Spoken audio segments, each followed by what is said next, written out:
আসসালামু আলাইকুম, সবাইকে স্বাগত জানাচ্ছি কনসেপ্ট একাডেমির স্টুডিও থেকে। আমি খুরশিদ আলম। আমার সাথে কি কোথায় থেকে যুক্ত হয়েছেন, আমার কথা শুনতে পাচ্ছেন কিনা, বোর্ডে লেখা দেখতে পাচ্ছেন কিনা, একটু কমেন্টে জানাবেন।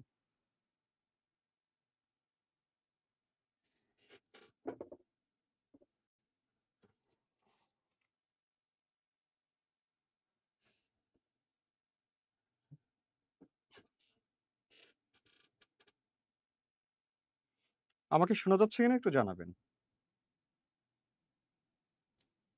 হ্যাঁ, ক্লাসটা ইয়েতে শেয়ার দেবেন, আমাদের প্রাইমারি ব্যাচ, চতুর্থ ব্যাচে, চতুর্থ ব্যাচটাতে শেয়ার দিয়ে পিন ব্যাচে। হ্যাঁ, শুধু চতুর্থতে দেন। আচ্ছা, ওকে। যাই হোক, আমরা আবারও দীর্ঘদিন পর লাইভে যুক্ত হয়ে গেছি। আমাদের আজকের আলোচনা হচ্ছে বাংলা সাহিত্য নিয়ে। বাংলা সাহিত্যের যে যুগ বিভাগ আছে, এই যুগ বিভাগ থেকে আমাদের আজকের আলোচনা। আমাদের এই জায়গাটা থেকে পরীক্ষায় যেই আর কি প্রতিযোগিতামূলক যে পরীক্ষাগুলো আছে সেখানে সেখানে প্রশ্ন আসতে দেখা যায়। যে কারণে আমরা এখন থেকে আমাদের আলোচনায় রাখছি বাংলা সাহিত্য অংশ। তো সাহিত্য অংশে যারা আছেন, মানে যারা জব প্রার্থী আছেন, অবশ্যই অবশ্যই আপনাদের জন্য এই টপিকটি বেশ গুরুত্বপূর্ণ। আশা রাখছি আপনাদের সেই কাঙ্ক্ষিত জায়গাটা দিতে মানে চেষ্টা করবো আর কি। যাই হোক, লক্ষ্য করেন বাংলা সাহিত্যের যে যুগ বিভাগ, যেই বিভাগটা বা যে সময়টাকে নির্দেশ করা হয়, আমরা জানি বাংলা সাহিত্যকে তিনটি ভাগে ভাগ করা হয়েছে, সময়কে তিনটি ভাগে বিভাজন করা হয়েছে। একটা হচ্ছে প্রাচীন যুগ। এই প্রাচীন যুগটা হচ্ছে কি চর্যাকালের সময়। ২ নম্বরে যেটা আছে সেটা হচ্ছে মধ্যযুগ। এই মধ্যযুগটা হচ্ছে আমাদের আছে শ্রীকৃষ্ণ কীর্তন, বৈষ্ণব পদাবলী, মঙ্গল কাব্য, তারপরে অনুবাদ যে সাহিত্য আছে, সেই সাহিত্য মূলধারা যে সাহিত্যগুলো, সেগুলো মূলত হয়েছে এই মধ্যযুগে। অর্থাৎ এই মধ্যযুগের যে সময়টা, এই সময়টাই নির্দেশ করে। আচ্ছা, এরপরে যেটা আছে সেটি হচ্ছে আধুনিক যুগ। আধুনিক যুগ এই আধুনিক যুগ সময়টা কোনটা? এই আধুনিক যুগের সময়টা হচ্ছে 1801 থেকে বর্তমান। আমি যদি সময়গুলো লিখি তাহলে প্রাচীন যুগের সময়কাল হচ্ছে 650 থেকে 1200। আর মধ্যযুগের যে সময়টা, সেই সময়টা হচ্ছে 650, ওটা বলেছে 650 থেকে 1200। এটা হচ্ছে 1201 থেকে 1800 সাল। মানে 1800 সাল না বলি খ্রিস্টাব্দ। ঠিক আছে, খ্রিস্টাব্দ। আর এইদিকে যেটা আধুনিক যুগ, এটা বলছি 1801 থেকে বর্তমান সময়কাল পর্যন্ত যে সময়, সেটি হচ্ছে কি আধুনিক যুগের সময়কাল। তো লক্ষ্য করবেন এইখানে যে বিষয়টা, হ্যাঁ আমি দেখতে পাচ্ছি অনেকে সালাম দিয়েছেন। ওয়ালাইকুম আসসালাম, আলহামদুলিল্লাহ আমি ভালো আছি। আশা রাখছি আপনারা অনেক অনেক ভালো আছেন। আচ্ছা আচ্ছা, এখন যে বিষয়টা বলছি দেখেন, এই যে এই প্রাচীন যুগের যেই সময়কাল, এখানকার যে সাহিত্যকর্ম, এই সাহিত্যকর্মের যে বিশেষ বৈশিষ্ট্য সেটি কি? সেটি হচ্ছে এখানে ব্যক্তি কেন্দ্রিকতা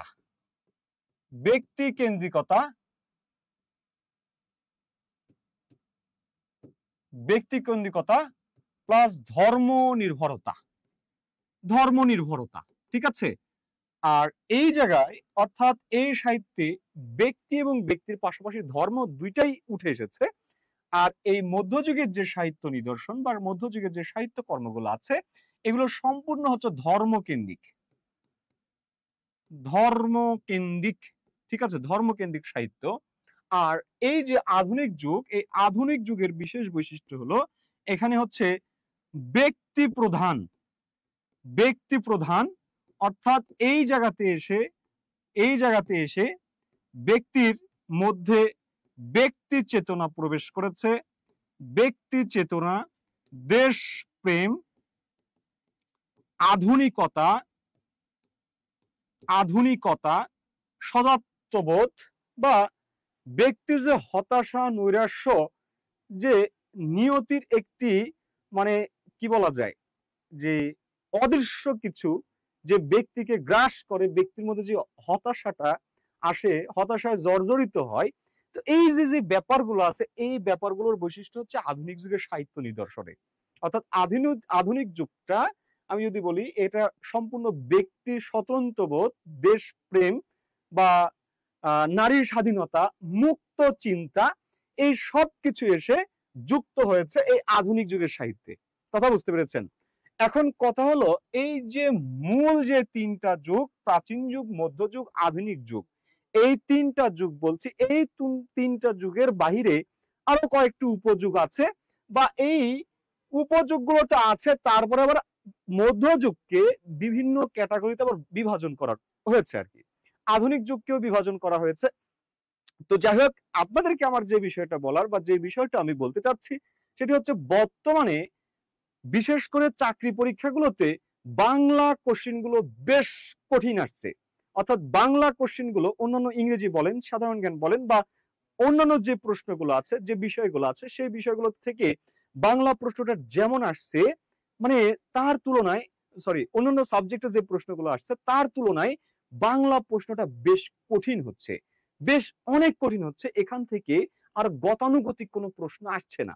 আপনার আগে প্রশ্ন আসতো যে মধ্যযুগ কোনটি, আধুনিক যুগ কোনটি, প্রাচীন যুগ কোনটি, আগে প্রশ্ন আসতো এরকম। কিন্তু এখনকার যে অবস্থা, সে অবস্থা আসলে বলছে না যে আপনাকে প্রশ্ন করবে প্রাচীন যুগ কোনটি, ঠিক আছে, বা মধ্যযুগের সময়কাল কত, এইটা আপনাকে প্রশ্ন করবে বলে মনে হচ্ছে না। তো যাই হোক, ব্যাপারটা হচ্ছে কি দেখেন, এই যে আমি বলছি তিনটা যুগের কথা বলেছি, এই তিনটা যুগের মধ্যে এই যে মধ্যযুগ, লক্ষ্য করেন, মধ্যযুগের সময়টা বলেছি 1201 থেকে 1800 খ্রিস্টাব্দ, এই সময়টাকে আমি বলেছি কি মধ্যযুগ। লক্ষ্য করেন, এই সময়টাকে আমি বলেছি কি মধ্যযুগ।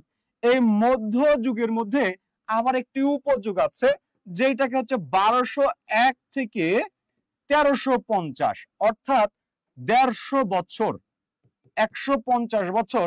এই 150 বছর সময়কে বলা হয় যুগ সন্ধিক্ষণ। যুগ সন্ধিক্ষণ। যারা আমার সাথে যুক্ত হয়েছেন তাদেরকে আমি বিনয়ের সাথে বলবো, রিকোয়েস্ট করব, আপনারা ক্লাসটি শেয়ার করবেন, ঠিক আছে? আপনাদের শেয়ার এবং উপস্থিতি আমাদেরকে উজ্জীবিত করে, অনুপ্রেরণা দেয়। তো আপনারা ক্লাসটি শেয়ার করবেন, আপনাদের শেয়ার প্রত্যাশা করি। অনেকদিন পরে লাইভে এসেছি, প্রায় 2 মাসের বেশি হবে। আশা রাখছি আপনাদের প্রত্যাশার জায়গাটা সম্পূর্ণ করতে পারবো, চেষ্টা করে যাব। তো আপনারা যদি একটু সহায়তা করেন আপনাদের পক্ষ থেকে, অবশ্যই আমি আমার যেই শুরু করছি, এটা চলবে, কন্টিনিউ চলবে। বাংলা সাহিত্য নিয়ে আসলে আপনাদের যে সমস্যা, সেই সমস্যাটা থাকবে না আশা করছি আর কি, ঠিক আছে? একটু লক্ষ্য করবেন, হ্যাঁ? আচ্ছা, দেখেন, এই যে সময়টাকে বলছি, এটা হচ্ছে কি অন্ধকার যুগ। এটাকে বলা হচ্ছে কি অন্ধকার যুগ, বা বলা হচ্ছে কি দ্য ডার্ক এজ, অর্থাৎ অন্ধকার যুগ। লক্ষ্য করেন, এই সময়টাকে বলছি কি অন্ধকার যুগ। এই অন্ধকার যুগ, এইটাকে বাংলা সাহিত্যের কিছু পণ্ডিতগণ এটাকে স্বীকৃতি দেন, আবার কিছু পণ্ডিতগণ এটাকে স্বীকৃতি দিতে চান না। তারা বলেন যে না, যে সময়টা আসলে মানে বলা হচ্ছে এরকম যে 1200 সালে, আপনারা জানেন 1204 সালে ইখতিয়ার উদ্দিন মোহাম্মদ বিন বখতিয়ার খিলজি, অর্থাৎ তুর্কি বিজয়কে কেন্দ্র করে, অর্থাৎ এই উপমহাদেশে, এই বিশেষ করে এই আর কি বাংলাদেশে বা এই অঞ্চলে, এই বঙ্গে তুর্কিদের যে হঠাৎ আগমন লক্ষণ সেনের দরবারে, এবং এই সেন বংশের যে পরাজয়টা হয় কিন্তু ইখতিয়ার উদ্দিন মোহাম্মদ বখতিয়ার খিলজির হাত ধরে আর কি।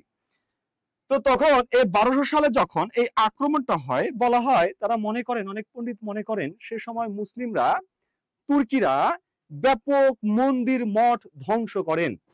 এই 150 বছর তুর্কিদের আক্রমণের ফলে, এই মন্দির মঠ ধ্বংস হবার ফলে বঙ্গদেশের যে সাহিত্য ক্ষেত্র বা বঙ্গদেশের যে সাংস্কৃতিক ক্ষেত্র, সাংস্কৃতিক অঙ্গন, এই অঙ্গনটা পুরোপুরি ধ্বংস হয়ে যায়। এই সময় লেখালেখি আসলে হয় না।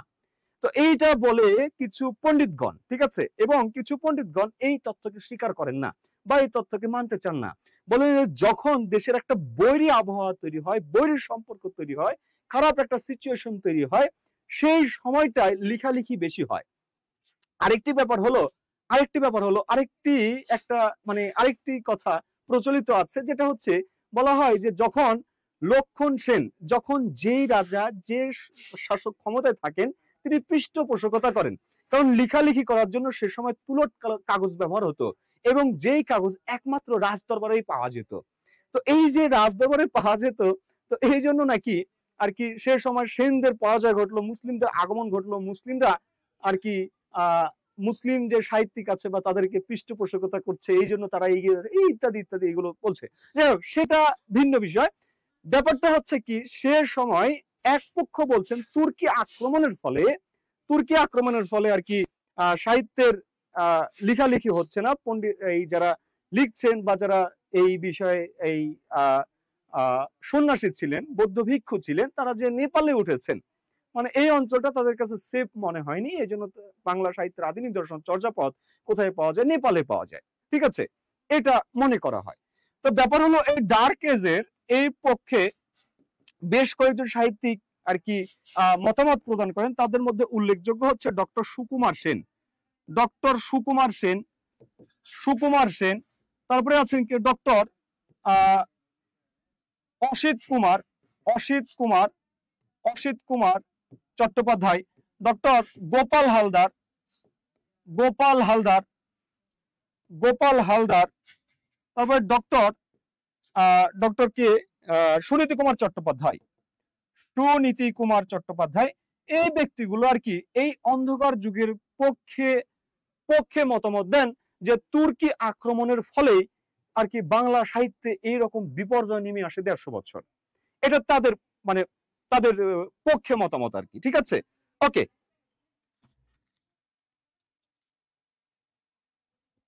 আচ্ছা, যারা আমার সাথে যুক্ত হয়েছেন অনেকে সালাম দিয়েছেন। ওয়ালাইকুম আসসালাম। আলহামদুলিল্লাহ ভালো আছি, আশা রাখছি আপনারা অনেক অনেক ভালো আছেন। যারা আমার সাথে যুক্ত হয়েছেন অবশ্যই অবশ্যই ক্লাসটি শেয়ার করবেন, আপনাদের শেয়ার প্রত্যাশা করি, কারণ আপনাদের শেয়ার ক্লাসের উপস্থিতি বৃদ্ধি করে এবং এটা আমাদেরকে অনুপ্রেরণা দেয়, উজ্জীবিত করে, ঠিক আছে। আচ্ছা, অবশ্যই অবশ্যই ক্লাসটি শেয়ার করবেন, আপনাদের শেয়ার প্রত্যাশা করি। ওকে, দেখেন আমি একটি কথা লিখছি, ডক্টর সুকুমার সেন, সুকুমার সেন আপনারা যখন লিখিত দেবেন, লিখিত দেওয়ার ক্ষেত্রে আপনারা এই তথ্যগুলো এই জায়গাতে যুক্ত করতে পারেন। আমি একটা কোটেশন বলছি, মুসলমান অভিযানে, দেখেন মুসলমান অভিযানে, মুসলমান অভিযানে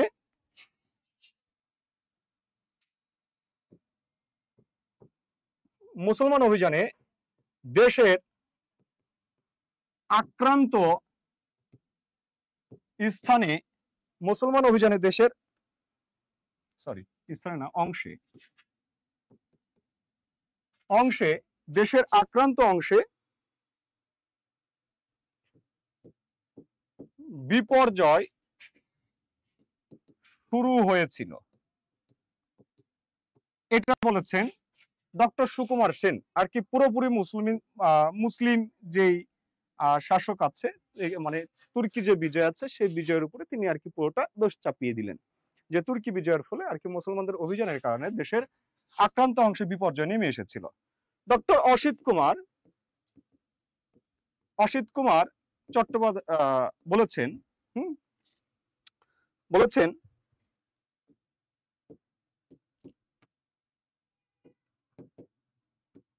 শারীরিক বল, সমর কুশলতা ও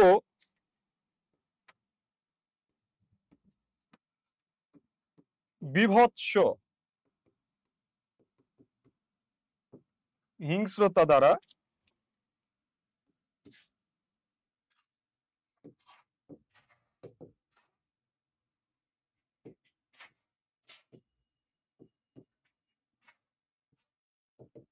মুসলমানেরা অমানসিক বর্বরতার মাধ্যমে বঙ্গ সংস্কৃতির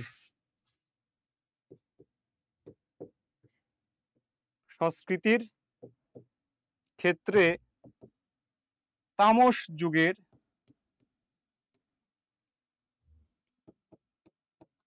সৃষ্টি করে।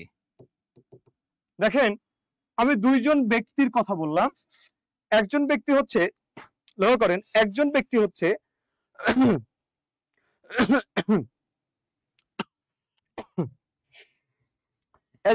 দেখেন ডক্টর সুকুমার সেন। তিনি বলেছেন মুসলমান অভিযানে দেশের আক্রান্ত অংশে বিপর্যয় শুরু হয়েছিল। এই বিপর্যয়ের কারণে তিনি আর কি এই বিপর্যয়কে দায়ী করেন যে বাংলা সাহিত্যের 150 বছর যে অন্ধকার যুগ বা ডার্ক এজের কথা বলছি, এই সমস্যাটা সৃষ্টি হওয়া, এটা হচ্ছে তার মূল কারণ। এবং আরেকজন ব্যক্তির কথা বললাম, ডক্টর অসিত কুমার বন্দ্যোপাধ্যায়। তিনি আসলে দেখিয়েছেন যে শারীরিক বল, অর্থাৎ মুসলিমেরা শারীরিক বল দিয়ে মানে তাদের যে শক্তি আছে সেই শক্তি প্রদর্শন করে সমর কুশলতা, বিভৎস হিংস্রতার মাধ্যমে কি করেছে, অমানসিক বর্বরতার মাধ্যমে বঙ্গ সংস্কৃতির ক্ষেত্রে তামস যুগের সৃষ্টি করে, মানে অন্ধকার যুগের সৃষ্টি করে। এই যে এই পণ্ডিতগুলো তুর্কি আক্রমণকেই দায়ী করেন, যে বাংলা সাহিত্যের যে অন্ধকার যুগ, সেই অন্ধকার যুগের কারণটাকে দায়ী করেন কি এই তুর্কি আক্রমণ, এটাকে দায়ী করেন। অন্যদিকে ডক্টর এনামুল হক, আপনারা একটু স্ক্রিনশট দিয়ে নেবেন, প্রয়োজনে স্ক্রিনশট দিয়ে নেবেন।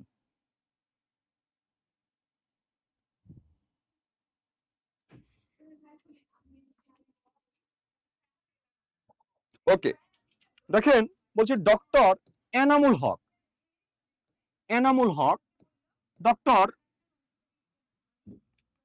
আহমদ শরীফ, ডক্টর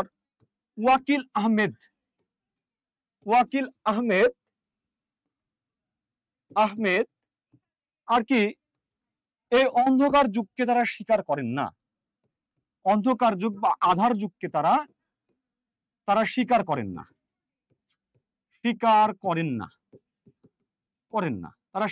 না, ডক্টর আহমদ শরীফ দেখেন বলছি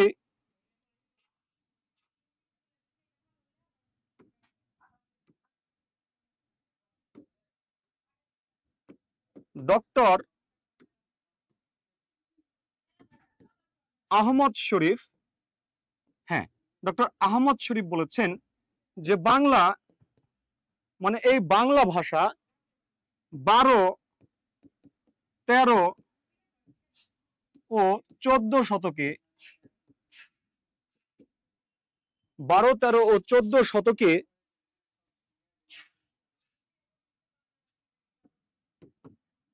মধ্যভাগ অবধি লেখ্য ভাষার স্তরে উন্নীত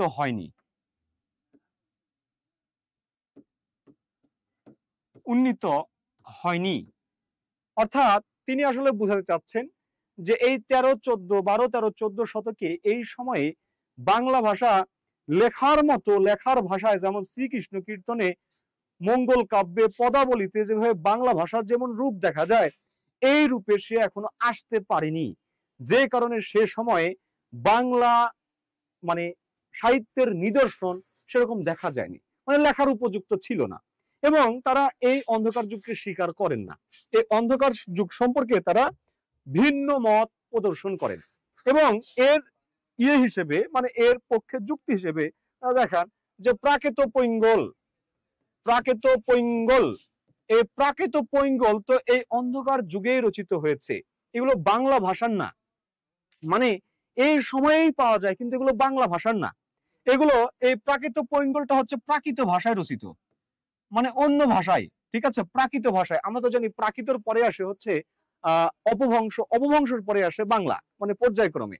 তো এই প্রাকৃত ভাষায় রচনা করেছেন এটা হচ্ছে প্রাকৃত পৈঙ্গল, এটা হচ্ছে অন্ধকার যুগের আদি নিদর্শন বলা যায় এটাকে।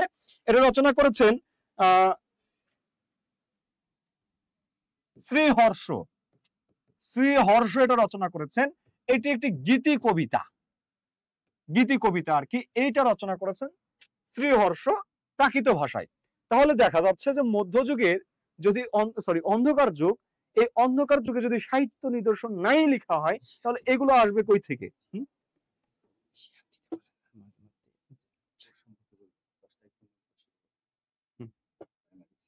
ওকে, এরপরে আসেন দ্বিতীয় আরেকটি, যেটা দ্বিতীয়টা বলছে কি শূন্য পুরাণ। এই শূন্য পুরাণে একটি কবিতা আছে, শূন্য পুরাণে একটি কবিতা আছে, সেটি হচ্ছে নিরঞ্জনের রুষ্মা। ঠিক আছে, নিরঞ্জনের রুষ্মা। এটা রচনা করেছেন রামাই পণ্ডিত। রামাই পণ্ডিত, রামাই পণ্ডিত। এখানে অধ্যায় আছে 11টা, একটু নোট করবেন। অধ্যায় আছে এখানে, সরি 11টা না, এখানে অধ্যায় আছে 51টা। 51টা অধ্যায় আছে, 51টা অধ্যায় আছে। এটা হচ্ছে হিন্দু ও বৌদ্ধ ধর্মের সংমিশ্রণ। হিন্দু ও বৌদ্ধ ধর্মের সংমিশ্রণে রচিত, সংমিশ্রণে এটি রচিত। আরেকটি ব্যাপার হচ্ছে এটি একটি ধর্ম পূজার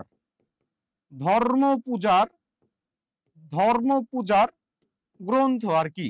ঠিক আছে, ধর্ম পূজার গ্রন্থ।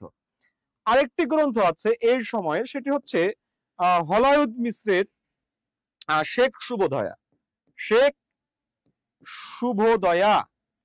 শুভদয়া, এই শেখ শুভদয়া এটি হচ্ছে হলায়ুদ মিশ্রের রচিত। এই হলায়ুদ মিশ্রের রচিত এই শেখ শুভদয়া, হলায়ুদ মিশ্রের রচিত শেখ শুভদয়া, এটি হচ্ছে পীর মাহাত্ম্য একটি গ্রন্থ। এটিতে সংস্কৃত ভাষার প্রচুর পরিমাণে ভুল পাওয়া গেছে। এই জন্য সুনীতি কুমার চট্টোপাধ্যায়, সুনীতি কুমার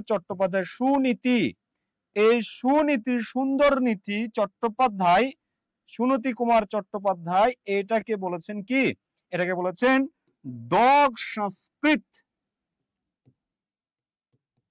সংস্কৃত বলেছেন। এটাতে প্রচুর পরিমাণ ভুল পেয়েছেন, তৎসম ভাষার মানে শব্দের প্রচুর ভুল। এই ভুলের কারণে এটাকে বলেছেন যে দগ সংস্কৃত। ঠিক আছে, এই ভাষায়। যারা আমার সাথে যুক্ত আছেন অবশ্যই ক্লাসটি শেয়ার করবেন। আপনাদের শেয়ার প্রত্যাশা করছি, আপনাদের সহযোগিতা প্রত্যাশা করছি।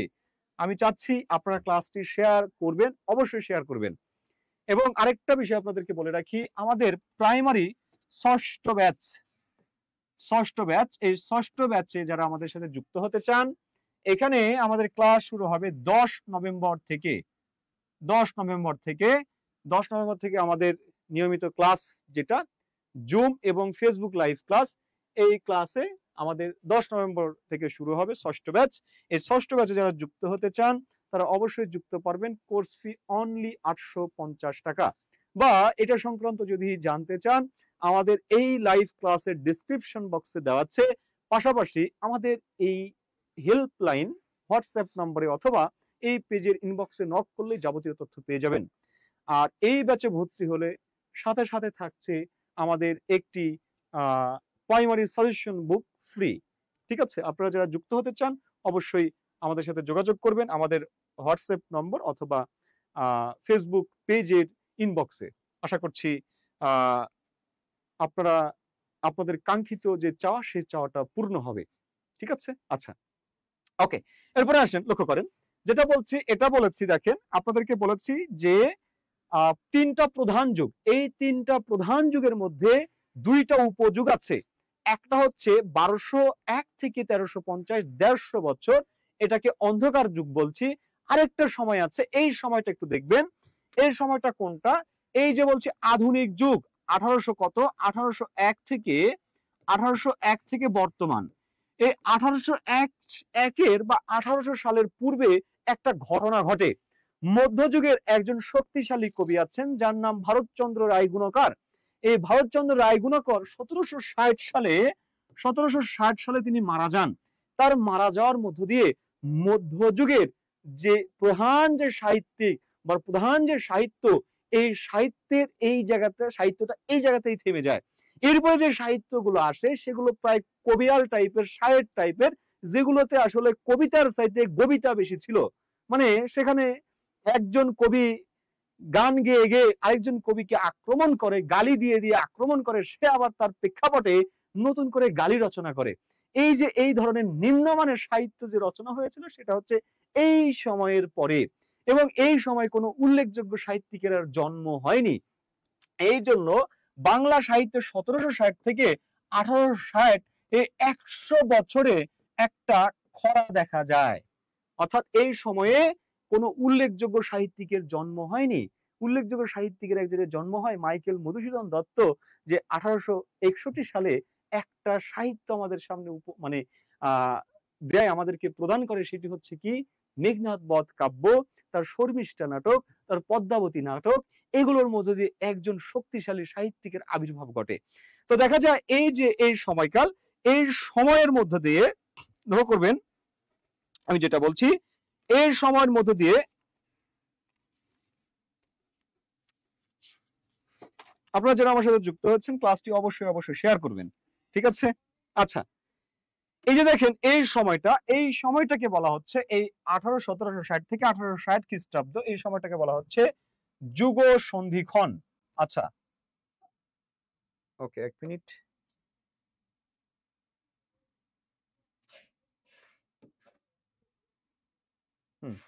অন্ধকার যুগ, রাইট, প্রথমটা ছিল অন্ধকার যুগ, এটা হবে যুগ সন্ধিক্ষণ। যুগ সন্ধিক্ষণ, এটাকে বলা হচ্ছে যুগ সন্ধিক্ষণ। আর এটার আরেকটি নাম হচ্ছে দ্বিতীয় অন্ধকার যুগ।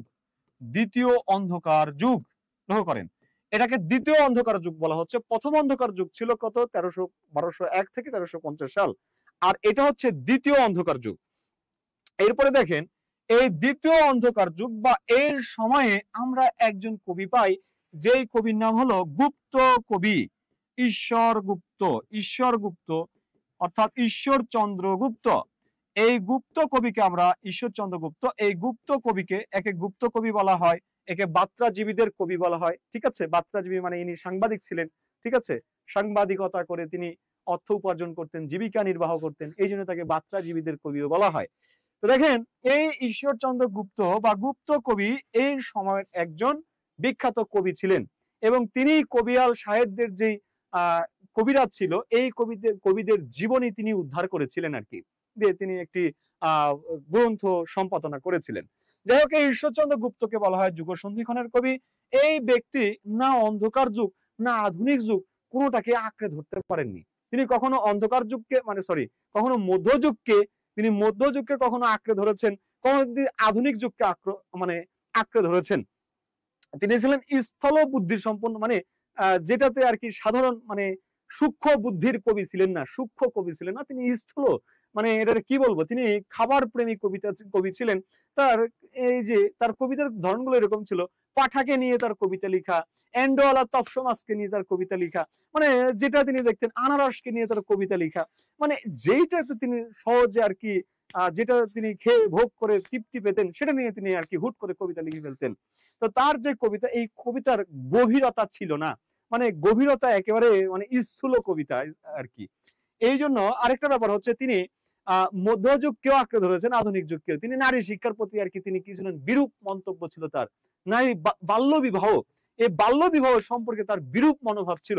আবার অন্যদিকে তার দেশপ্রেম, ঠিক আছে, তার যে আধুনিক চেতনার মানুষের যে বৈশিষ্ট্য, ঠিক আছে, কিভাবে মানে বড় হও, মানে লোকে মানে বড় হলে লোকে মানে সরি লোকে যারা বড় বলে সে বড় হবে, মানে এই টাইপের তার লিখা মানে বেশ কিছু ছিল।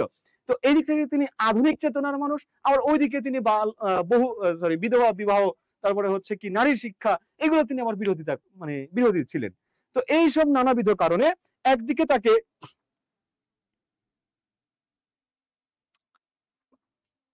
আচ্ছা ক্লাসের পোস্ট দেওয়া হয়েছিল, ঠিক আছে, পোস্ট দেওয়া হয়েছিল। আচ্ছা, আপনি হয়তো দেখেননি, এই জন্য পোস্ট দেওয়া হয়েছিল। এখন থেকে আমাদের নিয়মিত আয়োজন থাকবে সন্ধ্যা 6টায়। আচ্ছা, তো এই যেটা বলছিলাম, যে এই ঈশ্বরচন্দ্র গুপ্তকে বলা হচ্ছে কি অন্ধকার যুগের মানে যুগ সন্ধিক্ষণের কবি বা দ্বিতীয় অন্ধকার যুগের কবি। দ্বিতীয় অন্ধকার যুগ বা যুগ সন্ধিক্ষণের সময়কাল হচ্ছে 100 বছর, আর 1760 থেকে 1860 খ্রিস্টাব্দ পর্যন্ত। আরেকটা তথ্য দিয়ে রাখি, এই দ্বিতীয় অন্ধকার যুগ বা যুগ সন্ধিক্ষণকে এই সময়কে সৈয়দ আলী আহসান লক্ষ্য করেন, সৈয়দ আলী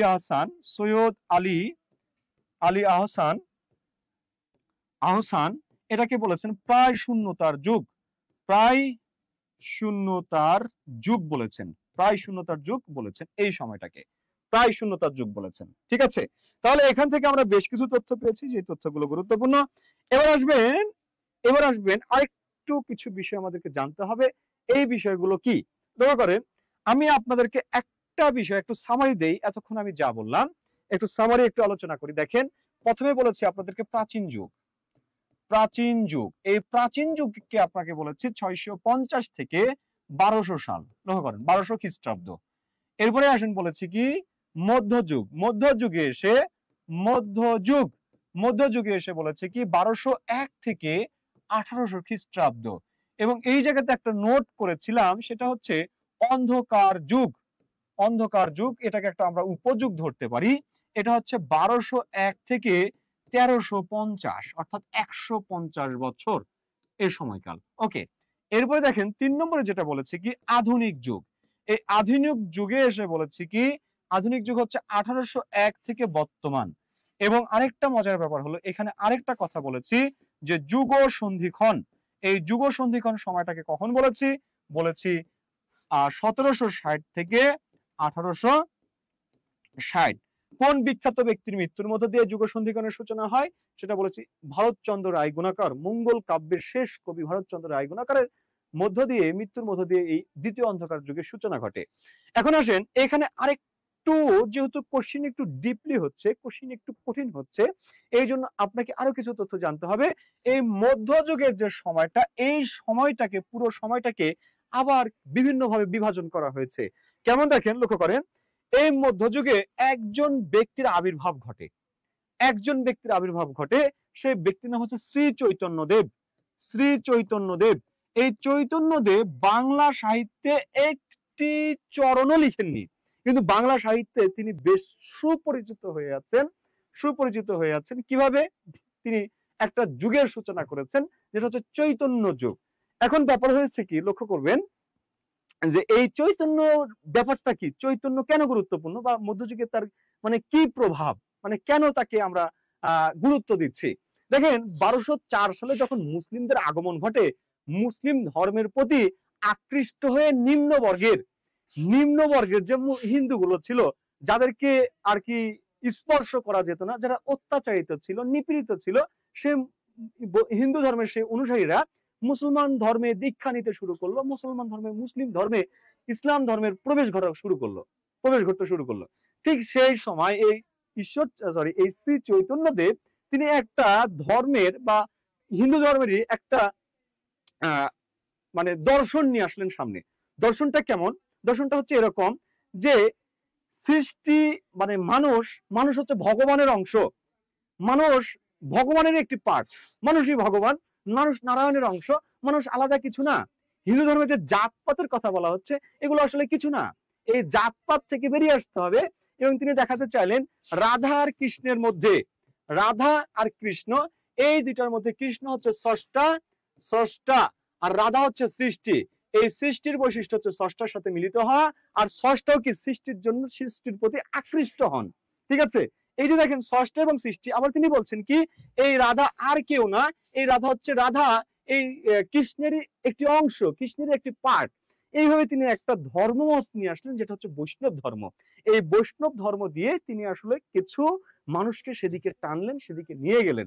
মানে এই যে মুসলিমদের যে সুফিবাদ বা এই যে মরমীবাদ বা এই যে এক ঈশ্বরের প্রতি যে ভাবনা বা ভালোবাসা বা ঈশ্বরের সাথে যে মিলিত হওয়া, এই বিষয়টাকে তিনি আশ্রয় করে একটা ধর্মমতের আর কি আবির্ভাব ঘটালেন, সেটা হচ্ছে বৈষ্ণব ধর্ম। এই বৈষ্ণব ধর্মের প্রতি সে সময়ের হিন্দুরা আকৃষ্ট হতে শুরু করে। এবং বলে রাখি, বর্তমানে যেটা মনে হয় এই যে বিজেপি না ইসকনের যে সংগঠন, এরা হচ্ছে বৈষ্ণবের অনুসারী আর কি। ঠিক আছে, আচ্ছা যাই হোক, এখন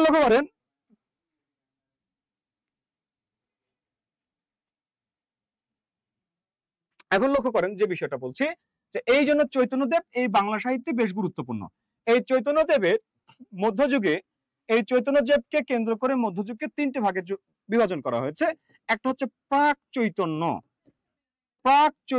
যুগ। প্রাক চৈতন্য যুগ এটা ধরা হয় 1350 থেকে 1500 খ্রিস্টাব্দ, এটা হচ্ছে এই সময়কাল ধরা হয়। আরেকটা হচ্ছে চৈতন্য যুগ, এই সময়টা ধরা হয় 1500 খ্রিস্টাব্দ থেকে, বা এটাকে কি বলবো, 1501 খ্রিস্টাব্দ থেকে 1700 খ্রিস্টাব্দ পর্যন্ত এটাকে বলা হয় চৈতন্য, মানে কি চৈতন্য যুগ। ঠিক আছে, চৈতন্য যুগ। এরপর যেটা চৈতন্য পরবর্তী যে যুগটা, এই চৈতন্য পরবর্তী যুগ যেটাকে বলছি, এটা শুরু হয় 1701 থেকে 1800 খ্রিস্টাব্দ পর্যন্ত, এবং এই সময়টাকে বলা হয় কি সুবর্ণ যুগ বলে এই সময়টাকে আর কি বিশেষিত করা হয়।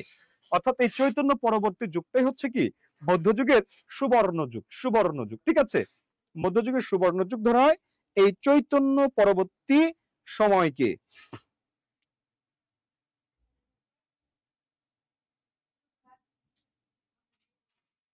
টাকায় কি না হয়, আচ্ছা টাকা দ্বারা সব হয়, টাকা হচ্ছে করণ কারক এখানে। ওকে, এবার আসেন আরেকটি বিষয় একটু বলে রাখি আপনাদেরকে, আরেকটি বিষয় জানিয়ে রাখি, এটা হচ্ছে মধ্যযুগের বিভাজন। দেখলেন মধ্যযুগের বিভাজন, প্রাক চৈতন্য যুগ মানে চৈতন্য পূর্ববর্তী যুগ, তারপরে চৈতন্য যুগ, তারপরে চৈতন্য পরবর্তী যুগ, এই সময়টুকু দেখলেন। এবার আরেকটা বিষয় দেখেন, বিষয় ও বৈশিষ্ট্যের দিক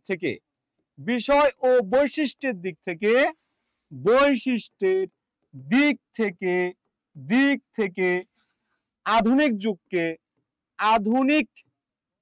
যুগকে দুইটি ভাগে বিভাজন করা হয়। দুইটি ভাগ কি কি দেখেন, একটা হচ্ছে কি বলবো প্রথম পর্যায় বা উন্মেষ পর্ব বলতে পারি আমরা, উন্মেষ পর্ব। এই উন্মেষ পর্বটা কোনটা? উন্মেষ পর্বটা হইল আপনার 1801 থেকে 1860, এটাকে বলা হচ্ছে উন্মেষ পর্ব। আর দ্বিতীয় পর্যায় বা পরিণত, বা এটাকে কি বলা যায়, আচ্ছা বিকাশ পর্ব বলা হচ্ছে 1861 থেকে বর্তমান, এই সময়টুকে বলা হচ্ছে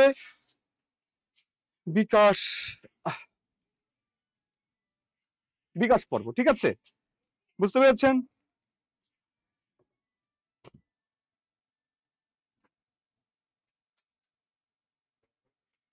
আচ্ছা, আমরা যদি আরেকটা ব্যাপার একটু লক্ষ্য করি, দেখেন আমরা যদি এই আধুনিক যুগকে আরেকটি বিষয় দেখি এখান থেকে, যেমন রবীন্দ্র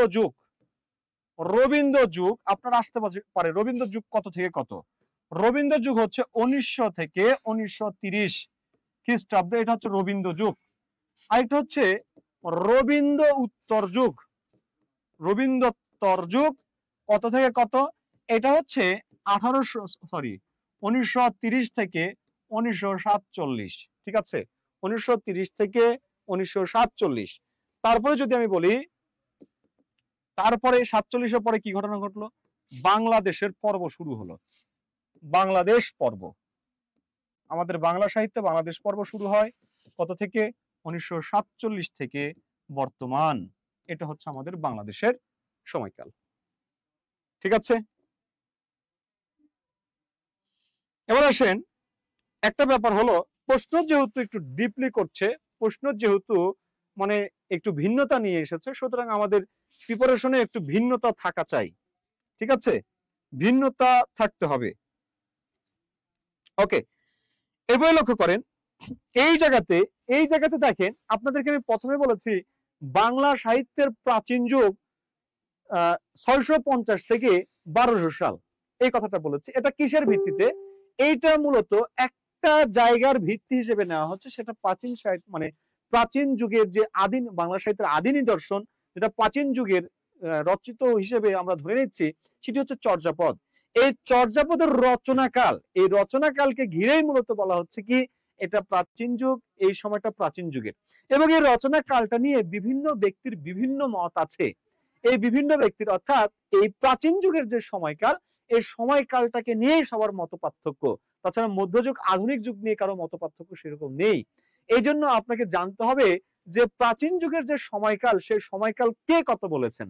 ঠিক আছে, যেমন আমি যদি বলি যে দীনেশ চন্দ্র সেন, ডক্টর দীনেশ চন্দ্র সেনের কথা যদি বলি, ডক্টর দীনেশ চন্দ্র সেন করেন, দীনেশ চন্দ্র সেন তার যে গ্রন্থ সেটা হচ্ছে বঙ্গভাষা ও সাহিত্য।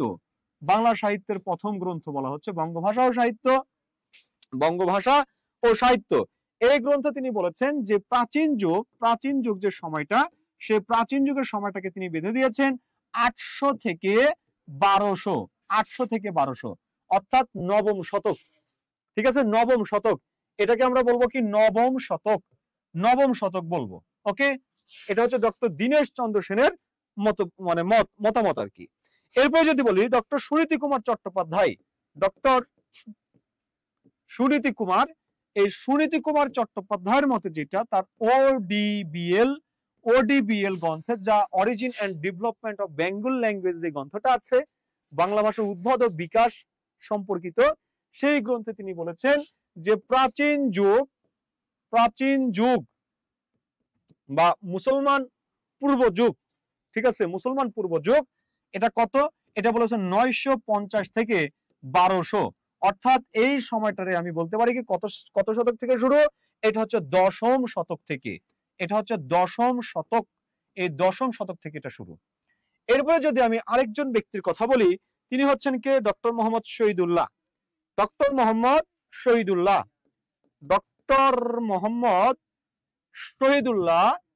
তিনি তার হচ্ছে একটা গ্রন্থ আছে, নাম হচ্ছে বাংলা ভাষার ইতিবৃত্ত।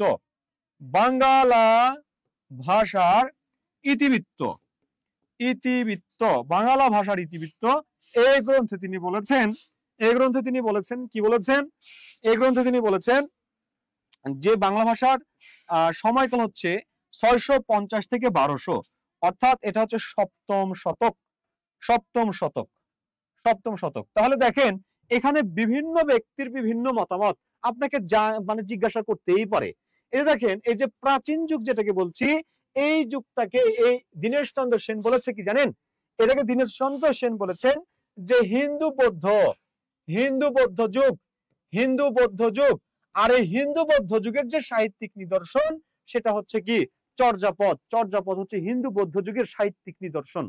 আমরা জানি প্রাচীন যুগ। এখন যদি আপনাকে প্রশ্ন করে যে এই দীনেশ চন্দ্র সেনের মতে এই চর্যাপদ কোন যুগে রচিত, আপনি কিন্তু প্রাচীন যুগ বললে সে জায়গায় কিন্তু হিন্দু বৌদ্ধ যুগ যদি থাকে, সেক্ষেত্রে যদি আপনি প্রাচীন যুগ উত্তর করেন, তাহলে সেটা কিন্তু ভুল হবে। তিনি এটাকে বলেছেন হিন্দু বৌদ্ধ যুগের নিদর্শন হচ্ছে চর্যাপদ। ঠিক আছে, এরপরে আপনার একটা কোশ্চেন নিয়ে আপনাদের মধ্যে একটা সমস্যা দেখা যায়, সেটা হচ্ছে পদাবলী কি। পদাবলী হচ্ছে হিন্দু বৌদ্ধ ধর্মের যে হিন্দু বৌদ্ধ ধর্মের যে ধর্মীয় যে গুরু তত্ত্ব, ঠিক আছে, গুরু যে রহস্য, এই রহস্যটাকেই পদাবলী বলে। ঠিক আছে, হিন্দু বৌদ্ধ ধর্মের যে গুরু রহস্য, সেটাকে আর কি পদাবলী বলে। আচ্ছা, দেরি করে ফেলেছেন, সমস্যা নেই, আমরা শেষ দিকে চলে আসছি, আমরা হয়তো আর খুব বেশি হলে 5 মিনিট কন্টিনিউ করব। আচ্ছা, তাহলে দেখেন, এরপরে দেখেন বাংলা সাহিত্যের ইতিহাস, আমরা এখানে 3 জন ব্যক্তির মতামত দেখলাম, 3 জন ব্যক্তির, আরো একজন ব্যক্তির মতামত দেখবো, যিনিও বেশ গুরুত্বপূর্ণ এবং এখান থেকে প্রশ্ন আসে। ঠিক আছে, খোরশেদ আলম ভাই, আপনি একটু করবেন, ইনবক্সে নক দেবেন। ঠিক আছে, এটা আসলে আমি এটার উত্তর করতে পারছি না, আপনি একটু ইনবক্সে নক দিবেন, কর্তৃপক্ষ আপনাকে জানাবেন সম্ভব কিনা। আচ্ছা, এরপরে যে ব্যক্তিটার কথা বলছি, তিনি হচ্ছেন ডক্টর সুকুমার সেন। এই ডক্টর সুকুমার সেন এই বাংলা ভাষার ইতিহাস, বাংলা সাহিত্যের ইতিহাস, বাংলা সাহিত্যের, আমি কিন্তু গ্রন্থগুলোর নাম লিখে দিচ্ছি, আপনারা কিন্তু এই গ্রন্থগুলোর নাম জানবেন। ঠিক আছে, এগুলো প্রশ্নে আসে, পরীক্ষায় আসে। ঠিক আছে, বাংলা সাহিত্যের ইতিহাস, এই গ্রন্থে তিনি চর্যাপদের রচনাকাল বা বাংলা সাহিত্যের যে প্রাচীন যুগ, এই প্রাচীন যুগকে তিনি নির্ধারণ করেছেন, বলেছেন 950 থেকে 1300। সরি 1350, সরি 950 না রে, এটা হচ্ছে 900 সাল থেকে 900 খ্রিস্টাব্দ থেকে 1350 খ্রিস্টাব্দ পর্যন্ত এই সময়টাকে তিনি প্রাচীন যুগ হিসেবে বিবেচনায় রেখেছেন। তিনি বলেছেন এটা হচ্ছে প্রাচীন যুগের সময়কাল। ঠিক আছে? তাহলে দেখেন আপনাদেরকে আমি একটা বিষয় হলো, আপনারা জানেন যে বাংলা সাহিত্যের ইতিহাস 3টি যুগে বিভাজিত। একটা হচ্ছে প্রাচীন যুগ 650 থেকে 1200, 900 তারপর হচ্ছে 1200 থেকে 1201 থেকে 1800, 1801 থেকে বর্তমান। দেখেন এখানে যে অনেক তথ্য আছে, এখানে যে পড়তে হবে অনেক কিছু, সেই বিষয়গুলো কিন্তু আপনাদের সাথে আমি আলোচনা করেছি একটা দীর্ঘ সময় ধরে। ঠিক আছে? দেখেন এখানে আমার স্লাইড হয়েছে 13টি স্লাইডে দেখেন আপনাকে শুরুতে আমি লিখেছিলাম কি প্রাচীন যুগের সময়কাল, এবং প্রাচীন যুগের বৈশিষ্ট্য আপনার পাশে লিখে দিয়েছিলাম যে প্রাচীন যুগে সেখানে ছিল ব্যক্তি কেন্দ্রিক, আর একটা হচ্ছে ধর্ম নির্ভরতা, দুইটা ছিল।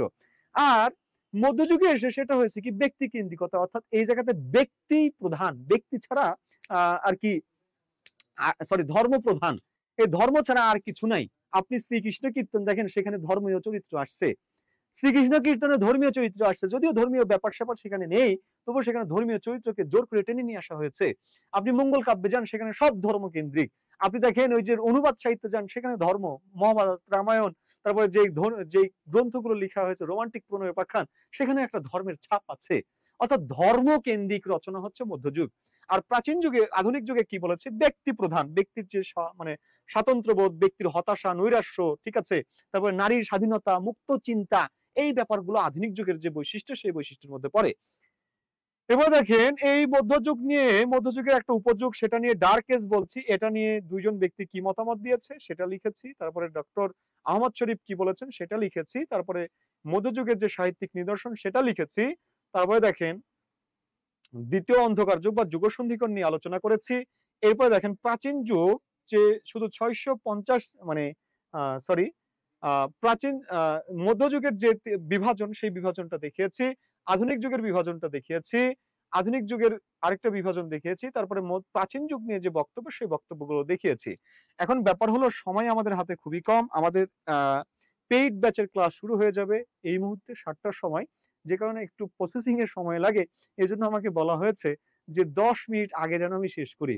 আমার খুব ইচ্ছা ছিল আপনাদেরকে আজকে আমি কিছু গ্রন্থের নাম লিখে দিব, যে গ্রন্থের নামগুলো খুবই খুবই গুরুত্বপূর্ণ, এবং এখান থেকে আপনি বিসিএস বলেন বা অন্যান্য চাকরি বলেন, এই চাকরিগুলোতে এখান থেকে প্রশ্ন আসে।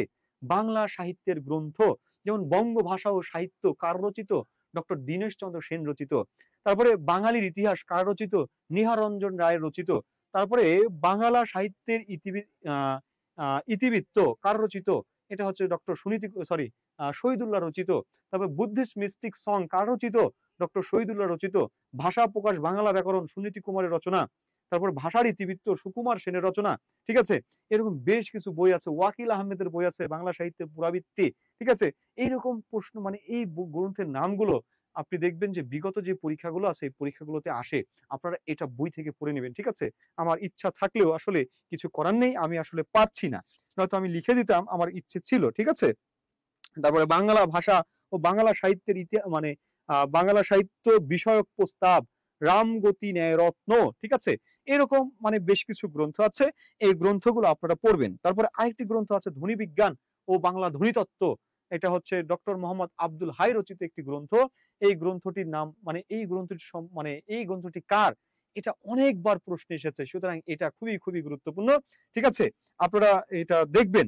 ওকে, আরেকটা ব্যাপার হলো আপনাদের কাছে আমার একটা বিষয়, আপনাদের প্রতি আমার রিকোয়েস্ট থাকবে, আপনারা ক্লাসটি অবশ্যই শেয়ার করবেন। দেখেন যদি মানে উপস্থিতি একজন টিচারকে আসলে উজ্জীবিত করে, আপনাদেরকে আমি বারবার বলছি, আপনারা যদি ক্লাসটি শেয়ার করেন আমাদের এই ক্লাসে অনেকে অংশগ্রহণ করবে। আর আরেকটা ব্যাপার হলো প্রায় 2 মাস থেকে আমরা ক্লাসে নেই, মানে লাইভ ক্লাস নেইনি, এই জন্য হয়তো অনেকে অনেকে আমার পেজে ইনবক্সে আমার নক করেছেন, বলেছেন স্যার ক্লাসগুলো নিচ্ছেন না কেন, বা অনেকে আসলে মন খারাপ করেছেন। দেখেন আসলে কিছু ত্রুটির কারণে, কিছু সমস্যার কারণে নেওয়া হয়নি। তো যাই হোক, এখন থেকে আমি কন্টিনিউ করব, সন্ধ্যা 6টায় আমার ক্লাস পাবেন, সাহিত্য রিলেটেড ক্লাস থাকবে এখন থেকে। আজকে থেকে শুরু হলো, এরপর জিকে ক্লাস বা অন্যান্য ক্লাস থাকবে, আমারও ক্লাস থাকবে। আপনারা নেক্সট ক্লাসে আমার সাথে আপনাদের সাক্ষাৎ হবে চর্যাপদ নিয়ে। চর্যাপদের A to Z চুলচেরা বিশ্লেষণ আমরা করব। এখান থেকে আমরা পড়ব, ঠিক আছে? এই জায়গা থেকে আমাদের আলোচনা থাকবে। তারপরে আমরা আধুনিক যুগ বা মধ্যযুগে যাব, মধ্যযুগ থেকে আধুনিক যুগে যাব। পর্যায়ক্রমে ধারাবাহিকভাবে আমাদের ক্লাস কন্টিনিউ চলবে। আশা করছি আপনাদের আর কিছু লাগবে না। ঠিক আছে? ক্লাসে যদি কন্টিনিউ করেন, এখান থেকে অনেক কিছু বোঝার আছে, শেখার আছে। ইনশাআল্লাহ আপনাদেরকে আমি আমার সর্বোচ্চটুকু দিয়ে চেষ্টা করব। তো আজকে এই পর্যন্ত। সবাই ভালো থাকবেন, সুস্থ থাকবেন। আপনাদের সুস্বাস্থ্য দীর্ঘায়ু কামনা করে আমি এখানেই শেষ করছি। আমার জন্য অবশ্যই প্রার্থনা করবেন, দোয়ায় রাখবেন। আল্লাহ হাফেজ। আসসালামু আলাইকুম ওয়া রাহমাতুল্লাহ।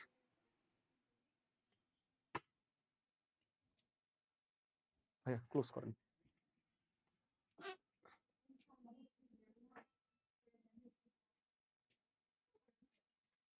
কই? কাটবো কোথায়?